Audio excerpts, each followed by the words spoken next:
अब सर आजकल ये वीडियोस बहुत ज्यादा अवेलेबल हो रखी हैं, तो आपकी वीडियो में अलग क्या होगा? हमारी वीडियो अलग इसलिए होगी क्योंकि हमने भी same difficulties, same problem, same failure बार बार देखा है। हेलो एवरीवन, थंबनेल देख के आपको आइडिया तो लग ही गया होगा कि आज हम लोग बात करने वाले हैं सीए जर्नी की। मल्टीपल अटेम्प्ट्स जो लगते हैं बच्चों के, उसको हम कैसे फेस करेंगे, कैसे अपनी सीए जर्नी में बार बार रीस्टार्ट करेंगे, और साथ ही में कैसे हम लोग फेल्यूर और आजकल जो वर्ड चला अनसक्सेसफुल, उसको फेस करेंगे। अब सर आजकल ये वीडियोस बहुत ज्यादा अवेलेबल हो रखी हैं, तो आपकी वीडियो में अलग क्या होगा?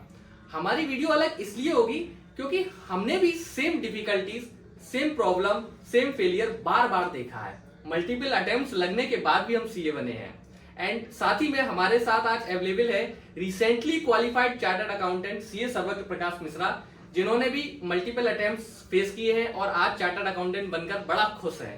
तो सबसे पहले कांग्रेट सर्वज्ञ, और कैसा लगा आपको सीए बनने के बाद? सबसे पहले तो सपोर्ट, थैंक यू उत्कर्ष, आपने मुझे स्टेज पे इनवाइट किया।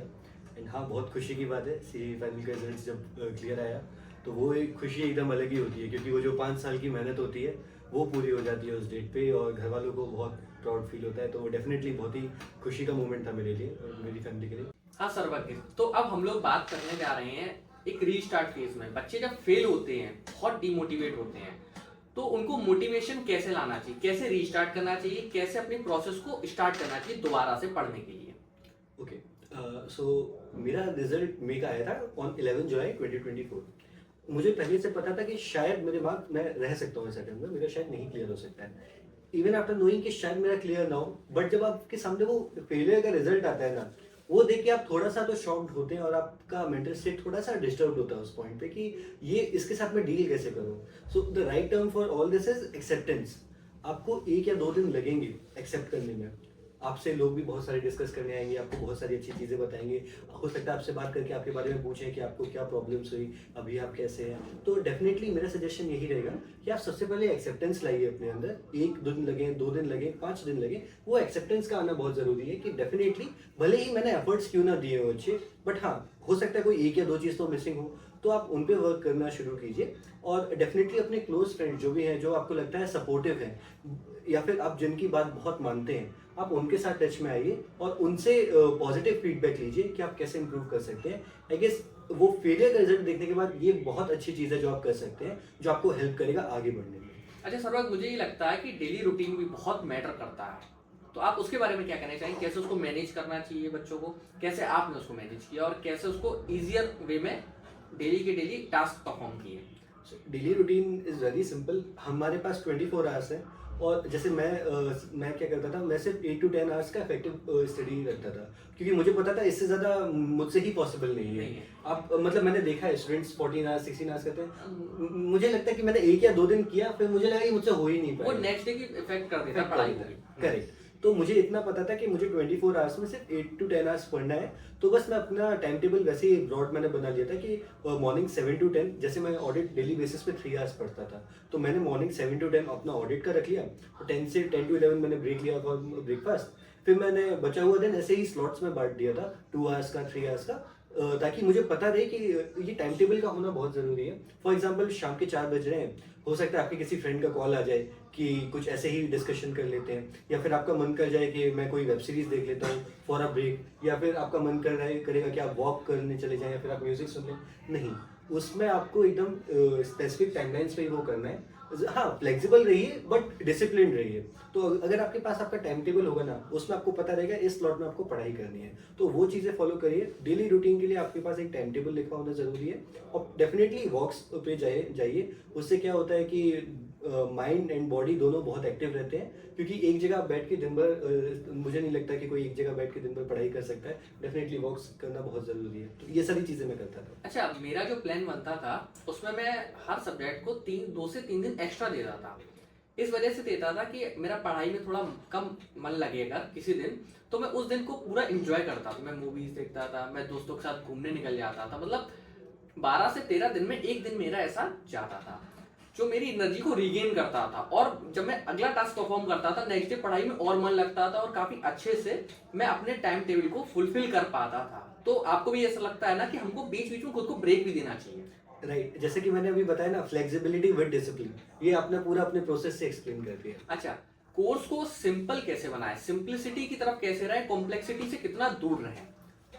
देखिए, इसके लिए मैं आपसे बोलूँगा, आप फ़ोन और लैपटॉप दोनों अवॉइड कर दीजिए। हाँ, डेफ़िनेटली जब आपको क्लासेस देखनी है, रिवीजन वीडियोज़ देखनी है, आप तब रेफ़र करिए। बट बहुत सारे लोग मैंने देखा है गूगल शीट मेंटेन कर रहे हैं, मतलब पर्सनली, कि मुझे आज इतने दिन तक, देखिए अगर ये आपको हेल्प कर रहा है, आप हमेशा से ही अपना अपना सब कुछ इस तरीके से ही ऑर्गेनाइज़ करके आएँ, डेफ़िनेटली करिए। बट मुझे लगता है आप सिंपल प्लानिंग रखिए, बहुत ही ओवर प्लानिंग मत करिए, किसी दूसरे को देख के कि अगर वो ऐसे कर रहा है तो मुझे भी ऐसे करनी है, नहीं। आप हम जैसे हमने स्कूलिंग में भी हमेशा पेन और पेपर लेके यूज़ किया है, तो मुझे लगता है वो एक बहुत ईज़ी वे है। आप उसमें क्या कर सकते हैं, सिंप्लिसिटी। जैसे कि मेरा जब रिजल्ट आया May 24 का, आई कुडन्ट क्लियर, मैं बस 2 दिन मुझे लगे एक्सेप्टेंस में, फिर तीसरे ही दिन मैं अपनी डायरी लेके बैठा और मैंने सब्जेक्ट वाइज मैंने लिखना शुरू किया कि मुझे कौन सी बुक्स रेफर करनी है, कौन से रिवीजन वीडियोस रेफर करने हैं, किस फैकल्टी को रेफर करना है, और मॉक टेस्ट रेफर करने हैं तो एक्चुअली किसके करने हैं, मतलब किसके? प्राइवेट या फिर इंस्टीट्यूट्स। तो इस तरीके से आप अपना रिजल्ट्स के बाद ही जिस भी दिन से आप रीस्टार्ट कर रहे हैं, डे 1 पे ही आप अपने रिसोर्सेज एक जगह लिख लीजिए। उससे क्या होगा ना, कभी कभी मुझे लगता है ये प्रॉब्लम हम सभी फेस करते हैं कि एक सब्जेक्ट को पढ़ते टाइम इस फैकल्टी का ये वीडियो बहुत अच्छा है, ये फैकल्टी ने ये बहुत इजीली एक्सप्लेन किया हुआ है, तो वहाँ पे अपने आप को बहुत ऑर्गेनाइज रखने की कोशिश कीजिए। और साथ ही साथ डिसिप्लिन मेंटेन करिए कि अगर आपने एक बार लिख लिया कि आप यही रिसोर्सेज रेफर करेंगे, तो डेविएट मत हो। क्योंकि मुझे ऐसा लगता है एक बुक 4 बार पढ़ने से जो रिजल्ट आता है, वो 4 बुक एक बार पढ़ने से नहीं आता है। तो ऐसे आप सिंप्लिसिटी इंश्योर कर सकते हैं। अच्छा सर्वक, हम लोग बार बार रीस्टार्ट वर्ड को यूज कर रहे हैं, फेल होने के बाद रीस्टार्ट करना। मेरे कुछ दोस्त हैं जो आज भी स्ट्रगल कर रहे हैं, लेकिन इस बार अटेम्प्ट देने के बाद मुझे कुछ कॉमन सुनने में आया कि यार आप छोड़ देते हैं, हो नहीं पा रहा है, मतलब अब पॉजिटिविटी नहीं बची उनके अंदर, बिल्कुल खत्म हो चुका है, नेगेटिव नेचर में जा चुके हैं। उनके लिए आप क्या कहना चाहते हैं कि ऐसा क्या करें वो जिससे वो थोड़ा पॉजिटिव हो और एक बार खुद को फिर से मौका दें? देखिए, मे बी यहाँ पे हो सकता है मेरा सजेशंस उतना पावरफुल ना रहे, क्योंकि मैंने सिर्फ सेकंड अटेम्प्ट नहीं क्लियर किया, और मे बी अगर वो 4th, 5th, 6th अटेम्प्ट में, तो उन्होंने मुझसे ज़्यादा लेवल ऑफ फ्रस्ट्रेशन फेस किया है। बट मेरी तरफ से यही सजेशन रहेगा कि आप एक बार पर्सनली अपने आप से पूछिए कि आपने हर अटेम्प्ट में अपना 100% दिया है। अगर मन से 99% भी आ रहा है ना, तो आप एक बार अपने आप को मेंटली प्रिपेयर कीजिए, अपना माइंडसेट वैसा करिए कि इस बार मुझे अपना 100% और ज़्यादा मतलब हो सके तो 110% देके एक बार, क्योंकि एक बार देना है। क्योंकि अगर आपने वो ड्रीम देखा है, तो अपने आप से एक बार एक फाइनल पुश दीजिए कि मैंने वो ड्रीम देखा है तो वो मुझे अचीव करना है, और with all positivity and confidence. अगर हम 100% देते हैं, अपने प्लान को अचीव करते हैं और उसी के अकॉर्डिंग वर्क करते हैं, तो मुझे लगता है फिर एग्जाम में निकालने की कोई गुंजाइश नहीं रह जाती है, आप 100% पास होंगे, डेफिनेटली। है ना? तो एक बार मतलब खुद को आप बताइए कि आपने जो किया है क्या सच में 100% किया है? ठीक है, इसके बारे में मैं बताता हूँ। सबसे पहले जो उत्कर्ष ने बताया कि ये एकदम क्लियर हो जाता है, as a CA and as a CA student, हम हमेशा यहाँ पे वर्ड यूज करते हैं limited, reasonable assurance. Absolute assurance का कुछ भी नहीं है। हाँ। तो देखिए, मैंने अपने आप को मैं यही बोलता था कि मुझे अपना 100% देना है। बट मतलब ह्यूमन नेचर है ये कि अगर आप किसी दिन 10 आवर्स रखेंगे, तो ज़रूरी नहीं है कि आप over the period of next 3-4 months या फिर फुल नेक्स्ट 1 वीक आप 10 आवर्स पढ़ रहे होंगे। कभी हो सकता है 11 हो जाए, कभी हो सकता है 7-8 भी हो जाए। तो ज़रूरी नहीं है कि आप हर दिन 100% पोटेंशियल अपना यूज़ कर पाएंगे। बट हाँ, अगर आप 75-85% पे भी जा रहे हैं ना, तो अपने आप को हमेशा अप्रिशिएट कीजिए कि आपने जो प्लान किया आप उसका 75% फुलफिल कर पा रहे हैं। क्योंकि पास होने के लिए तो 50% ही चाहिए होता है ना, और आप अपना हमेशा बेस्ट दें। और सिर्फ वो 25-30% अगर नहीं हो पा रहे ना, उसकी वजह से डीमोटिवेट ना हो। मेरे एक सीनियर थे, उन्होंने हमेशा मुझे इस जर्नी में बहुत हेल्प किया, बहुत ही मोटिवेशन दिया, उन्होंने बहुत ही गाइडेंस दिया। उन्होंने हमेशा मुझे एक लेसन दिया जब भी मुझे मिलते थे कि सर्वर के डीमोटिवेट मत होना, क्योंकि अगर डीमोटिवेट हो गए तो आप लाइफ में कुछ भी नहीं कर पाओगे।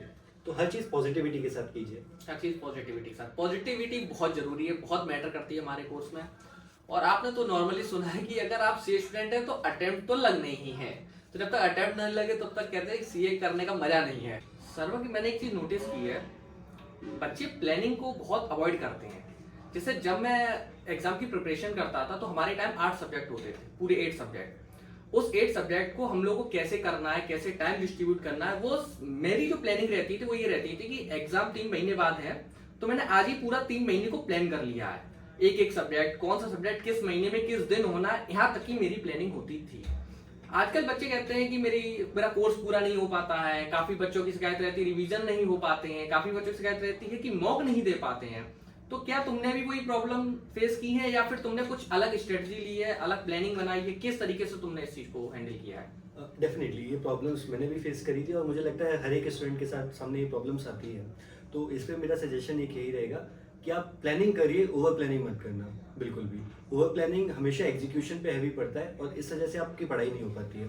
अगर आप एक नॉर्मल प्लान बना लीजिए, जैसे कि उत्कर्ष ने बताया कि उनको पता रहता था उनको नेक्स्ट 3 मंथ्स के बाद भी क्या करना है। फॉर एग्जाम्पल जब इनसे मेरी बात हो रही थी तो इन्होंने बताया था कि फॉर एग्जाम्पल अगर आज 1 जनवरी है तो इनको पता रहता था इनको 1 मार्च को क्या पढ़ना है। तो डेफिनेटली ये प्लानिंग बहुत अच्छी है। आप ऐसे अपना एक ब्रॉड प्लान बना लीजिए ओवर द नेक्स्ट 3-4 मंथ्स, और ट्राई करिए उस पर स्टिक रहने का।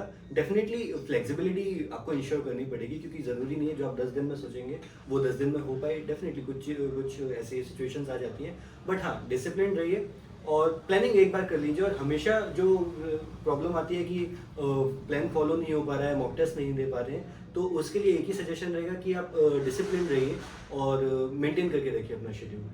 कहते हैं ना कि जब हम स्टूडेंट लाइफ में होते हैं, हम लोग को क्या बनना है, इस चीज के लिए हम लोग को बहुत मेहनत करनी।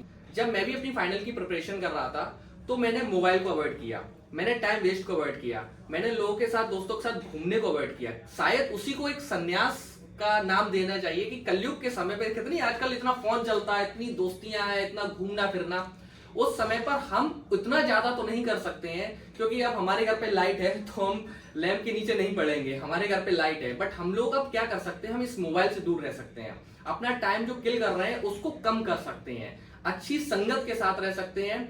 और स्पेशली मैंने ये नोटिस किया है कि जो आपका एग्जाम पीरियड रहता है जिसमें हम लोग प्रिपरेशन करते हैं, उस समय फ्रेंडशिप बहुत मैटर करती है। जैसे मुझे पता है मेरे 2-3 फ्रेंड थे और मुझे इतना उनसे ट्रस्ट था कि वो जो पढ़ रहे हैं मेरे साथ रिवाइज करते थे, साथ देते थे, हम मेरे जो वेस्ट हो रहा है टाइम उसको मैनेज कराने में हेल्प भी करते थे। तो क्या तुमको लगता है कि फ्रेंडशिप बहुत मैटर करती है या नहीं? बट मैं ये आपकी बात से एकदम 100% एग्री करता हूँ। फॉर एग्जाम्पल मतलब जब मैं इन 3 महीने मैंने अपना सेकंड अटेम्प्ट जब दे रहा था तो मेरे पास 3 मंथ्स का स्टडी लीव था। उसमें मैं अपने सिर्फ 1 या 2 फ्रेंड से ही बात करता था और पूरा डिस्कशन होता था हमारा कि आज हम क्या प्लान कर रहे हैं क्या नहीं। बट वो एक डिस्कशन पॉजिटिव डिस्कशन होता था, रादर देन कि हम एक दूसरे को नेगेटिविटी स्प्रेड कर रहे नहीं। अगर कोई कहीं किसी पॉइंट पे वीक फील करता था कि ये मेरा सब्जेक्ट वीक है या फिर मेरे टारगेट्स पूरे नहीं हो पा रहे थे, तो हम एक दूसरे को मोटिवेट भी करते थे। और ऐसे फ्रेंड्स का होना प्रिपरेशन टाइम पे बहुत ज़रूरी है। अच्छा, फ्रेंड्स के साथ एक बहुत अच्छा वर्ड है फैमिली। फैमिली सपोर्ट बहुत जरूरी होता है। मैंने ये देखा कि अटेम्प्ट्स जब लगते हैं बच्चों के तो बच्चा तो टूट चुका होता है। देखिए हम लोग के सीए जर्नी में कोई भी बच्चा ऐसा नहीं आता है जो सिर्फ मजाक में आ गया हो। बहुत स्ट्रगल, बहुत मेहनत, दिन रात की पढ़ाई लिखाई, उसमें बीच में तबीयत खराब होना, उसका एक एक दिन खराब होने से उसका पूरा एग्जाम पैटर्न बिगड़ जाना, उसके साथ में अगर फैमिली सपोर्ट ना करे तो बहुत दिक्कत वाली बात है। मुझे शायद ऐसा लगता है कि मेरी फैमिली सपोर्ट कर रही थी, इसीलिए भी मुझे 4 से 5 अटेम्प्ट लगे और आज मैं सीए बन के बैठा हूँ। एक अच्छे टाइम पीरियड में एक अच्छा काम कर रहा हूँ, नोबल प्रोफेशन है, सब कुछ अचीव करने की एक क्षमता होती है वो पूरी हो रही है। तो तुम पेरेंट्स के लिए क्या कहना चाहोगे कि आजकल के जो पेरेंट्स हैं जो 1-2 अटेम्प्ट के बाद ही बच्चों को स्टॉप करने लगते हैं या फिर पीछे हटाने लगते हैं, या फाइनल में बस एक आध एग्जाम बचा है उसके बावजूद भी कहते हैं नहीं ठीक है छोड़ो तुम्हारी बस का नहीं है, तो उन पेरेंट्स के लिए तुम्हारी क्या राय है, क्या कहना चाहते हो? पेरेंट्स के लिए मेरे पास एक ये मेरा पर्सनल सजेशन नहीं है, बट ये मैंने अपने पेरेंट्स से ही सीखा है कि जिस दिन मेरा फर्स्ट अटेम्प्ट का रिजल्ट आया था, दोनों इंटरमीडिएट और फाइनल लेवल पे, तो मेरे पास मेरे पापा का कॉल आया था। उन्होंने बोला था कि कोई बात नहीं, अगली बार हो जाएगा, तुम बस मेहनत करते रहना। तो मुझे ऐसा लगता है अगर फैमिली की तरफ से पॉजिटिव सपोर्ट रहता है, वो आपको अगर सपोर्ट करे, आपकी प्रॉब्लम्स को समझे और डेफिनेटली आपको एक एक्स्ट्रा पुश दे, वो बहुत हेल्पफुल होता है एक स्टूडेंट के मन में। क्योंकि कभी कभी स्टूडेंट अपने मन की बात अपने फैमिली से उतना शेयर नहीं कर पाता है जितना वो अपने फ्रेंड्स के साथ शेयर कर पाता है। तो इस टाइम पे मुझे लगता है कि अगर फैमिली की तरफ से सपोर्ट रहता है तो बहुत अच्छा रहता है। जैसे कि मैं घर पे भी नहीं आ पा रहा था उन 3 मंथ्स में, तो घर वालों ने ये चीज़ समझी कि नहीं अभी मुझे अकेले रहने दे, मुझे पढ़ाई करने दे, तो वो चीज़ बहुत हेल्प करी। मैंने घर से 2-3 महीने रह के पढ़ाई करी थी, तो किसी तरीके का उन्होंने डिस्टर्बेंस नहीं किया किसी भी दिन, और हमेशा मुझे मोटिवेट करते थे कि अपना बेस्ट दो। तो उनका बहुत बड़ा रोल है इसमें, क्योंकि अगर उनका पॉजिटिव सपोर्ट नहीं होता, मोटिवेशन नहीं होता, तो डेफिनेटली ये बहुत मुश्किल होता मेरे लिए। हाँ, क्योंकि मैंने भी ये चीज ऑब्जर्व की थी कि जब मेरा फर्स्ट अटेम्प्ट मैं क्वालिफाई नहीं हुआ था तो उसके बाद मेरे पेरेंट्स ने बहुत सपोर्ट किया। उन्होंने कहा कि देखो इतना चलकर आए हो तो थोड़ा और चल लो, एक जो सपना देखा है उसे पूरा कर लो। हमने पूरा किया, बोथ अटेम्प्ट क्लियर किए, एक अच्छे मार्क्स लाए, अच्छी तरीके से अपनी प्रैक्टिस स्टैब्लिश की। तो एक फैमिली सपोर्ट बहुत ही ज्यादा जरूरी है आज के टाइम पे, आज के टाइम पीरियड में जहां पर कोई किसी का सपोर्ट नहीं कर रहा है। दोस्त भी एक बार को थोड़ा पीछे हटने लगते हैं, लेकिन फैमिली सपोर्ट बहुत जरूरी है। तो पेरेंट्स से तो मैं बस यही कहूंगा कि आपका बच्चा कितनी भी बार फेल हो रहा हो, बट ये आप सोचिए वो हर बार फेल होने के बाद उठता है, पढ़ता है, उतना ही पढ़ता है जितना पिछली बार पढ़ा था, उससे ज्यादा ही पढ़ने की कोशिश करता है। तो जब आपका बच्चा कोशिश कर सकता है तो आप भी थोड़ी सी कोशिश कर सकते हो, उसका इतना सपोर्ट कीजिए कि वो ना टूटे बस अंदर से। अच्छा सर्वज्ञ, सेल्फ स्टडी कितना मैटर करती है कोचिंग के बाद? डेफिनेटली मुझे ऐसा लगता है कि ये मैंने अपने टीचर्स से ही, मैं अपने टीचर्स का ही एक सजेशन आपको दूंगा इस वीडियो में। मेरे टीचर्स ये बोलते थे कि जो आप क्लासेस करते हैं वो एक 10% रोल प्ले करता है आपकी प्रिपरेशन में। 50 मतलब जो बचा हुआ 90% है वो आपकी सेल्फ स्टडी, सेल्फ रिवीजन और मॉक टेस्ट, ये रोल प्ले करते हैं। तो डेफिनेटली आप कोचिंग्स करिए, अच्छा है, बट उसके साथ अपनी सेल्फ स्टडी को बहुत ज़्यादा प्रायोरिटी दीजिए, क्योंकि अकेले क्लासेस बहुत ज़्यादा आपको हेल्प नहीं कर सकती है पास करने में। ये मैं इसलिए भी बता रहा हूँ क्योंकि जब मेरा फर्स्ट अटेम्प्ट में क्लियर नहीं हुआ था, सेकंड अटेम्प्ट में मेरे पास 3 मंथ्स की लीव थी, मैंने कोई क्लासेस नहीं करी थी, एक रिवीजन बैच के अलावा। मैंने सारे सब्जेक्ट्स में सेल्फ स्टडी की थी, सारे क्वेश्चंस खुद से किए थे।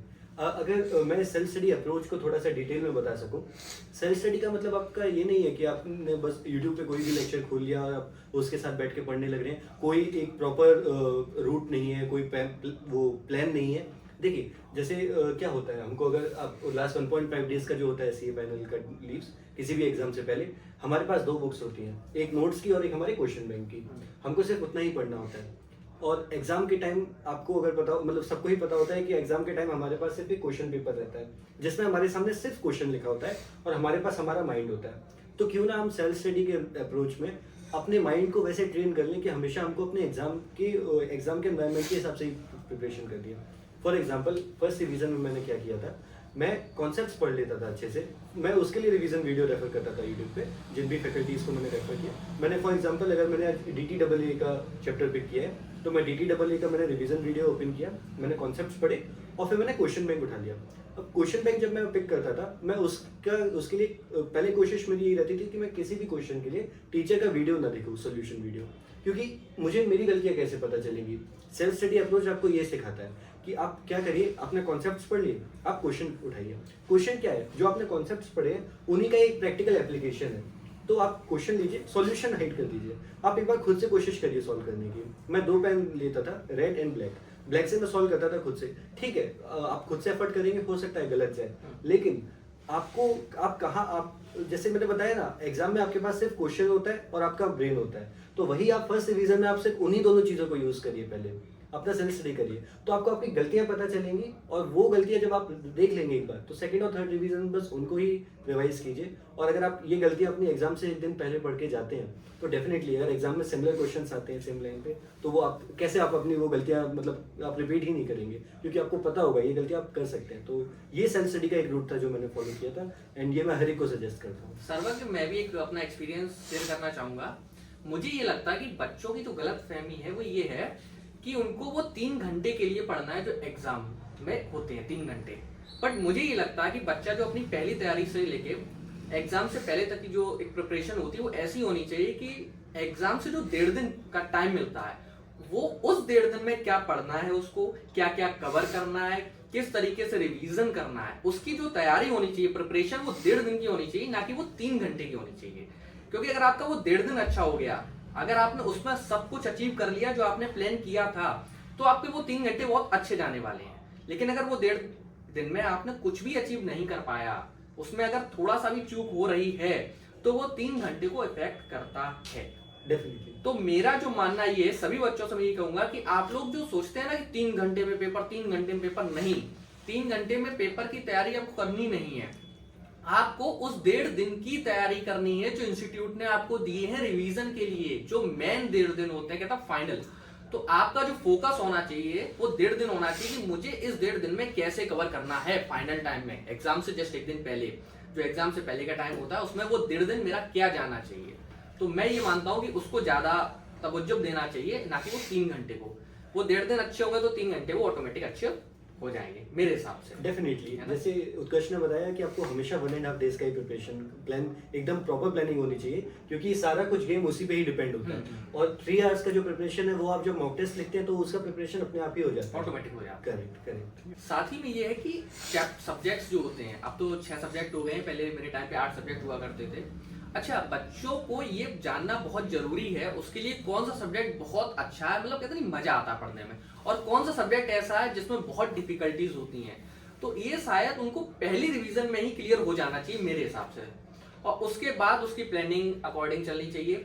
जो सब्जेक्ट कम आपको अच्छा लगता है, इंटरेस्ट कम आता है, उसमें टाइम थोड़ा ज्यादा देना चाहिए, और जो ज्यादा अच्छे से आता है उसमें आप जो नॉर्मल टाइम देना है सबको उतना ही दीजिए, उसको कम मत कीजिए। क्योंकि आजकल मैंने ये देखा है, ऑडिट लॉ इसके पीछे बच्चे बहुत भागते हैं, डीटी के पीछे बहुत भागते हैं, और उस वजह से क्या होता है उनके एफआर में, एसएफएम में और साथ में आईडीटी में नंबर कम रह रहे हैं। बल्कि ये वो सब्जेक्ट्स हैं जो हम लोग करते हैं स्कोरिंग सब्जेक्ट्स, इसमें इतनी मेहनत करते थे कि इसमें तो स्कोर अच्छा लाते थे। तो आपकी क्या स्ट्रेटजी थी ऐसे वीक, और मतलब हर स्टूडेंट के रहता है कोई ना कोई वीक सब्जेक्ट रहता है, तो वीक में और अच्छे सब्जेक्ट्स में आप कैसे उसको बाइफरकेट करते हैं? मैं अपने एक्सपीरियंस से अगर बताऊं तो मेरा जो नवंबर 24 का मार्कशीट है मैं शेयर भी कर दूंगा इधर नीचे डिस्क्रिप्शन में। तो मेरे किसी भी सब्जेक्ट में एग्जामिशन नहीं आएगा, बट मैंने 6 के 6 सब्जेक्ट्स मैनेज किए थे इस अटेम्प्ट में। तो डेफिनेटली वो जो एक टर्म होता है कि हम अपने आप को बोलते हैं कि ये सब्जेक्ट मेरा वीक है, तो कभी भी आप अपना माइंडसेट वो मत बनने दीजिए। वीक सब्जेक्ट वीक नहीं होता है, हमारे एफर्ट्स कम होते हैं। हमको बल्कि ये बोलना चाहिए कि ये सब्जेक्ट मेरा लेस प्रिपेयर्ड है। क्योंकि अगर आपने प्रिपरेशन अच्छे से कर ली, अगर आपने वो क्वेश्चन बैंक 2 बार कर लिया, एक बार के लिए ऑडिट को इसका एक्सेप्शन माना जा सकता है, क्योंकि उसमें बहुत सारे क्यूमुलेटिव रिवीजन की जरूरत है। सर्वक मैं आपको बताऊं, मेरे ऑडिट में 50 मार्क्स थे। मैंने ऑडिट को स्टार्टिंग से ही थोड़ा इंटरेस्टेड बनाने की कोशिश की, क्योंकि मुझे पता था इंटरमीडिएट में ऑडिट ने क्या किया था मेरे साथ, बार बार मुझको फेल करता था। तो मैं एक तो उससे डर सकता था कि मैं डर जाऊं भाई ऑडिट फाइनल में भी मुझे ऑडिट तोड़ेगा अच्छे से, या मैं इस प्रॉब्लम को सॉल्व करूं। तो मैंने क्या किया था, फर्स्ट रिवीजन से ही ऑडिट पे बहुत अच्छा फोकस दिया था, थोड़ा टाइम ज्यादा दिया था, उसको इजी बनाने की कोशिश की थी, उसको शॉर्ट फॉर्म्स में याद करने की कोशिश की थी, और ऑडिट को शुरू से मैंने ये बोल दिया ये टफ नहीं है। तो इसकी वजह से क्या हुआ कि ऑडिट में एक 50 मार्क्स आने बहुत नॉर्मल है, ठीक लगता है कि हाँ अब मैं फेल नहीं, जिस सब्जेक्ट में आप बार बार फेल होते हैं उसी में आप 50 मार्क्स लाते हो, तो बहुत अच्छी सिचुएशन मुझे लगती है एक एवरेज स्टूडेंट के लिए है। तो वही आपने बोला ना, हम लोग वीक समझते हैं, इस वजह से वो टफ हो जाता है, उस वजह से उसमें मार्क्स नहीं आते हैं। उसका बैकफायर ये भी होता है कि जो सब्जेक्ट हमको बहुत अच्छे से आता है हम उसमें टाइम नहीं देते हैं और उसमें भी मार्क्स नहीं आते हैं, तो हमारा जो एग्रीगेट टर्म जो नहीं बनता है वो इसी वजह से ज्यादातर लैक करता है, जो मैंने देखा है आजकल की मार्कशीट में, है ना, यही है ना। अच्छा, आप बच्चों से बात कर रहे हैं आजकल काफी, मैंने देखा है आपके यूट्यूब पे भी और टेलीग्राम पे भी आप बच्चों को का क्वेश्चन और प्रॉब्लम को सॉल्व कर रहे हैं। तो मोस्ट ऑफ क्या प्रॉब्लम्स देख रहे हैं आप बच्चों में जो आजकल बहुत ज्यादा है? मैंने कुछ प्रॉब्लम्स ऑब्जर्व करी है। बच्चे बहुत ही ओवर प्लानिंग करते हैं, या फिर फॉर एग्जाम्पल आपको एक एग्जांपल लेता हूँ, बहुत सारे मतलब इवन जब मैं प्रिपरेशन कर रहा था तब मेरा भी एक बहुत ही कॉमन डाउट था, मतलब कॉमन प्रॉब्लम मैं ये जो फेस कर रहा था, फ़ोन से बहुत डिस्ट्रैक्शन होता है। कि आजकल ये जो स्क्रॉलिंग का जो एक एडिक्शन हो चुका है कि इंस्टाग्राम पे, यूट्यूब पे जाके, अगर आपका इंस्टाग्राम की एक्टिविटी है तो आप यूट्यूब शॉर्ट्स पे जाके स्क्रॉल कर रहे हैं, तो बहुत सारे स्टूडेंट्स ये बोलते हैं कि फ़ोन से मैं डिस्ट्रैक्टेड हो रहा हूँ, इसका मैं क्या करूँ। ये मैंने भी प्रॉब्लम फेस करी थी। अब बच्चे उसमें क्या करते हैं, कोई आजकल ऐप्स आते हैं स्टडी आवर्स ट्रैक करने के लिए, वो इंस्टॉल कर लेते हैं ताकि फ़ोन में आप वो ना मतलब आप फ़ोन ना यूज़ कर पाओ। ये मैंने प्रॉब्लम फेस करी, तो मैंने वो ऐप इंस्टॉल किया, लेकिन फिर मैंने ये ऑब्जर्व किया कि मुझे ऑलरेडी एक प्रॉब्लम मैं फेस कर रहा हूँ, मैं उस प्रॉब्लम का सॉल्यूशन निकालने के लिए भी उसी प्रॉब्लम में दोबारा जा रहा हूँ, तो क्यों ना मैं प्रॉब्लम को ही एलिमिनेट करूँ। मैंने जब भी मैं स्टडी करने बैठता था मैं हमेशा अपना फ़ोन स्विच ऑफ कर देता था। तो एक प्रॉब्लम ये जो मैंने फेस करी है स्टूडेंट्स जो फेस कर रहे हैं कि वो ओवर प्लानिंग या फिर बहुत ही ओवर कॉम्प्लिकेटेड सॉल्यूशंस ढूंढ रहे हैं, आप वो मत कीजिए। अगर आपको पता है फ़ोन आपको डिस्ट्रैक्ट कर रहा है तो सिंपली स्विच ऑफ करके साइड में रख दीजिए। इसके अलावा वो बहुत ही ज़्यादा इस प्लान में इन्वॉल्व रहते हैं कि मुझे अपना सब्जेक्ट 10 डेज में ही फिनिश करना है। ज़रूरी नहीं है कि अगर आप 10 डेज में ही बनाएंगे तो 10 डेज का प्लान करेंगे तो वो उसी 10 डेज में हो पाएगा, कुछ डेविएशंस रहता है। तो अपने आप को अपना माइंडसेट वही रखिए कि हो सकता है 10 का 9 में भी हो जाए, 11 में भी हो जाए, बट मुझे डीमोटिवेट नहीं होना है। एक तीसरा प्रॉब्लम डीमोटिवेशन से ही मुझे मेरे माइंड में आया। रिजल्ट्स के बाद जब कोई फेल होता है तो बच्चे बहुत ही डीमोटिवेट हो जाते हैं कि मुझसे क्लियर होगा भी या नहीं। तो उसके लिए आपको हमेशा अपने आप को डेली बेसिस पे ये रिमाइंड कराना है, अगर आप सीए फाइनल तक आ गए हैं तो आप में कुछ तो स्पेशल है, आप कुछ तो डिफरेंट हैं, क्योंकि आप यहाँ तक पहुंचे हैं। तो अपने आप को डेली बेसिस पे ये रिमाइंड कराइए that you are a different person, और आप ये डेफिनेटली क्रैक कर सकते हैं। सर्वज्ञ, मैं आपको थोड़ा सा रोक रहा हूँ। वो कहते नहीं कि सफर काफी शुरू करते हैं, पर अगर आपने आधे से ज्यादा भी सफर तय कर लिया, यानी कि ये सफर आपके लिए ही था। तो जैसे आपने बोला ना कि बच्चे डिमोटिवेट हो जाते हैं कि नहीं फाइनल में आने के बाद भी हम छोड़ देंगे, तो मुझे नहीं लगता कि अब आपको छोड़ना चाहिए। आप तो सीए बनने के लिए ही बने हैं, थोड़ी देरी सही, पर हैं आप सीए, है ना? करेक्ट, यही point आपने। हाँ, अच्छा, मैंने एक चीज और नोटिस की है, मतलब आप तो काफी ब्रिलियंट स्टूडेंट रहे हैं, बट ये जो कोर्स है ये इंटेलिजेंसी का नहीं है, ये इंटेलिजेंसी से ज्यादा हार्ड वर्क का है। एक डिसिप्लिन में चलकर हार्ड वर्क कर एक एवरेज स्टूडेंट क्या, एक बिलो एवरेज स्टूडेंट भी इस कोर्स को क्लियर कर सकता है। तो मैं तो बच्चों से यही कहना चाहूंगा कि आप अभी तक जो भी सोचते हो वो एक साइड में रख दो, अपना हार्डवर्क, अपना डिसिप्लिन, अपना एटीट्यूड टुवर्ड दी स्टडी बिल्कुल बदल दो। बहुत हार्डवर्क करो, डिसिप्लिन में रहो। देखो, एक दिन हार्डवर्क करने से कुछ नहीं होगा, एक रेगुलर हार्डवर्क होना चाहिए। कहते नहीं कि मेहनत करो तो ऐसी करो जिसका कुछ अच्छा फल मिले, नहीं तो मेहनत तो काफी लोग करते रहते हो, कोई भी इसका फल नहीं मिलता, कोई सॉल्यूशन नहीं, कुछ भी नहीं है, बस वहीं के वहीं अटके हुए हैं। तो मेहनत भी करिए, साथ में ऐसी मेहनत कीजिए जिसका कुछ फल मिल सके हम लोगों को। इसी वजह से क्या होता है, आजकल के बच्चे काफी जल्दी डिमोटिवेट होने लगे हैं। मतलब मुझे आईपीसीसी में 3 से 4 अटेम्प्ट लगे थे, मैं बताऊं आपको। फाइनल मेरा सेकंड अटेम्प्ट में ही बोथ ग्रुप निकला है। बट मुझे ये चीज मैंने अपने अंदर ये ऑब्जर्व की है, या मैंने देखा है कि जितनी बार मैं फेल हुआ हूँ, नेक्स्ट टाइम मेरा उतना ही ज्यादा अच्छा रिजल्ट आया है। मेहनत की है और एक कहते हैं पढ़ाई की तरफ एक डेडिकेशन और डिसिप्लिन अच्छा हुआ है। तो आपको क्या लगता है, अटेम्प्ट लगने से बच्चा मजबूत होता है, या फिर उस वो जैसा आजकल कहते नहीं कि घर से प्रेशर और इन सब प्रेशर की वजह से थोड़ा डाउन हो रहा है, तो ये चीज ठीक है, या फिर अटेम्प्ट लगने से अच्छा हो रहा है, मतलब वो एक मजबूत व्यक्ति बन रहा है? क्या फील करते हैं? आपके सामने हम दोनों एग्जाम्पल है इसके। मैं तो यही मानता हूँ कि फेलियर को आप एक स्टॉप पॉइंट की तरह मत मानिए कि फेलियर आ गया तो मेरी जर्नी रुक गई है। नहीं, फेलियर सक्सेस की जर्नी का एक पार्ट, उसको एक पार्ट की तरह समझिए, और ये हमेशा ये कोशिश करिए ढूंढने की कि इस फेलियर से मैं क्या सीख सकता हूँ। जैसे कि मैं फर्स्ट अटेम्प्ट में फेल हुआ था, तो मैंने ये चीज़ ऑब्जर्व करने की कोशिश करी कि मैंने किन सब्जेक्ट्स में क्या गलतियाँ करी थी, और मुझे उन गलतियों को दोबारा नहीं करना है। तो ऐसा मैं क्या डिफरेंट कर सकता हूँ कि वो गलतियाँ मैं दोबारा मतलब ये रिपीट ना हो, और मैं क्या अलग कर सकता हूँ। अच्छा सर्वज्ञ, क्वेश्चंस तो बहुत सारे थे, हम लोगों ने काफी सॉल्व करने की कोशिश भी की है। साथ ही में हम आपका और अपना टेलीग्राम चैनल का लिंक भी दे देंगे। किसी भी बच्चे को कभी भी कोई भी प्रॉब्लम आए, किसी भी तरीके की आए, चाहे अपने सब्जेक्ट से रिलेटेड हो, चाहे पढ़ाई से रिलेटेड हो, चाहे अपनी फैमिली से रिलेटेड हो, या फिर आपका मन नहीं लग रहा है, बार बार फेल होने की वजह से प्रॉब्लम्स क्रिएट हो रही हैं, तो हम लोग 100% उसको सॉल्व करने की कोशिश करेंगे। हम सीए बनने के बाद अब ये सोचते हैं, ये कोशिश करते हैं कि जो हमारे दोस्त हैं, जो हमारे साथ जिन्होंने सोचा था सीए करने की, या फिर जो आप सोच रहे हैं बच्चे सीए करने की, वो आजकल की बाहर की जो निगेटिविटी चल रही है कि सीए में कुछ नहीं बचा है, सीए नहीं, बहुत कुछ है सीए में। आप सोच नहीं सकते, इतना अच्छा कोर्स, इतना नोबल प्रोफेशन, और सीए बनने के बाद जो रेस्पेक्ट मिलती है। बस इन चीजों को फोकस में लाते हुए आप बस लगे रहिए, मेहनत करते रहिए, पढ़ते रहिए। और इस समय सिर्फ और सिर्फ आपके 3 महीने तक तो ऐसा रहना चाहिए कि किताब और आप दोस्त हैं, एक दूसरे के दोस्त हैं, एक दूसरे से बातें कीजिए। अच्छा, मैं बहुत बातें करता था अकेले में, मैं आपको बताऊं सर्वज्ञ, मैं सुबह उठता था, मेरी सुबह उठने की आदत थी, तो मैं 3 साढ़े 3 बजे उठता था सुबह। उस समय बिल्कुल सन्नाटा रहता था, तो मुझे बड़ा अजीब लगता था स्टार्ट करने में।